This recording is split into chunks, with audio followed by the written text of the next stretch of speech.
Welcome to Networks Professionals. Think about it for a second. How much of your actual life is buzzing across the internet right now, today? We're talking your banking details, your private work emails, maybe some confidential documents. Now realize that the vast majority of that data is traveling across what is, fundamentally, a totally untrusted public network. It's honestly a bit like sending a postcard with your deepest secrets written light on the back, just tossing it into the public mail system. Anyone who handles it can just flip it over and read it. But what if you could take that postcard and lock it inside an armored truck? Well, that's exactly the protective solution we're going to explore today. So let's dive right into this explainer and demystify the tech that keeps our digital lives secure, the virtual private network. Here is our quick roadmap for today. We'll start with what a VPN actually is, break down its three main security pillars, look at some real-world benefits, run through a few common protocols, and finally, and this is a big one, we'll talk about what VPNs absolutely cannot do. All right, kicking things off with Section 1. What exactly is a VPN? To put it simply, a virtual private network, or VPN, establishes a secure, heavily encrypted connection right over an untrusted public network like the internet. You'll hear network engineers and cybersecurity folks constantly refer to this as a tunnel. And, it's actually an incredibly fitting metaphor. When you fire up a VPN, it essentially builds this armored subterranean tunnel straight through the chaotic public infrastructure of the web. This tunnel makes sure that whatever data you're transmitting remains strictly confidential, fully authenticated, and completely protected from anyone trying to eavesdrop or tamper with it. Moving right along to Section 2, the three security pillars. Now, VPNs might seem like magic, but they don't rely on magic at all. They actually rely on a really rigorous three-step chronological process to make this secure communication happen. First, encryption scrambles your data. Then, tunneling packages it all safely for the trip. And finally, authentication steps in as the ultimate gatekeeper. Let's look at that first pillar, encryption. Whenever you type out an email or enter a password, that data starts out as what we call plain text, just standard, entirely readable data.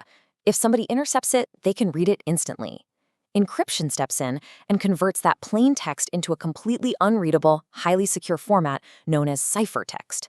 And to pull this off, VPNs use incredibly advanced mathematical algorithms like AES.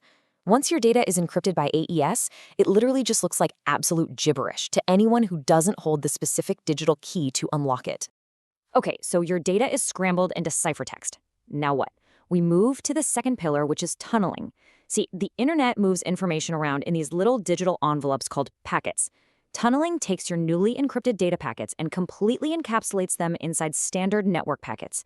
Imagine taking a locked, highly secure briefcase and sealing it inside just a plain, unremarkable cardboard shipping box to move it across the country. The network routers along the way, they only see that outside cardboard box and the destination address. They have absolutely no idea that there's a heavily encrypted briefcase hidden inside. And that brings us to our third and final mechanism, authentication. You've encrypted the data, you've encapsulated it for the journey, but how do you actually make sure the person receiving it is who they claim to be? Well, authentication verifies the exact identity of the user or the device. Think of it like a highly trained, super strict bouncer at the door of your private VIP network, meticulously checking everyone's IDs. This crucial step guarantees that only strictly authorized entities are allowed to access the network and actually decrypt that data. All right, on to Section 3, real-world VPN benefits. Because why does all this tech matter to you? Picture this scenario. You're hanging out at a busy airport cafe, nursing an overpriced coffee while you wait for your flight. Suddenly you realize, oh man, I need to pay a bill right now. So you connect your laptop to the airport's free public Wi-Fi and you log straight into your bank account. Without a VPN, the network traffic you just generated is unbelievably vulnerable. Anyone sharing that same unsecured network, armed with just a few basic, easily available tools, could potentially intercept your banking credentials right out of the air. And this perfectly highlights our three core benefits. First up, a VPN ensures data privacy. It does this by concealing your true IP address, which effectively masks your local footprint from hackers, your ISP, and all those third-party trackers. Second, it guarantees public Wi-Fi safety. It actively safeguards your personal info, like those passwords at the airport cafe we just talked about, from being intercepted on unsecured networks. And third, for the business side of things, it provides secure remote access. This allows remote workers and entire branch offices to securely dial into private company servers just as safely as if they were sitting at a desk inside the main office. Let's shift gears to Section 4, common VPN protocols.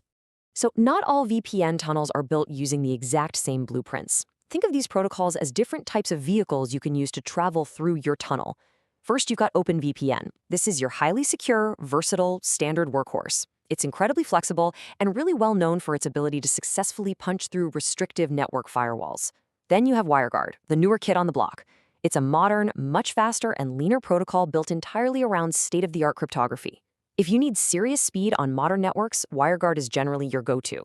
And finally, we have IPSec, or Internet Protocol Security. This one is super common in the corporate world for secure site-to-site communication.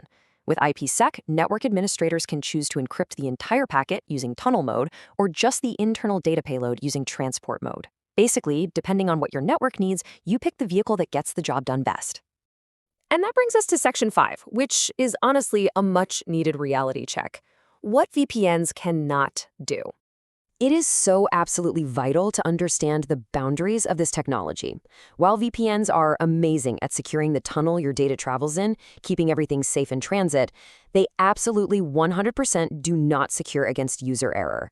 A VPN is not a magical silver bullet. It's not going to protect you if you willingly hand over your login details to a phishing scam or a fake website. It won't stop a malware infection if you decide to download a sketchy file.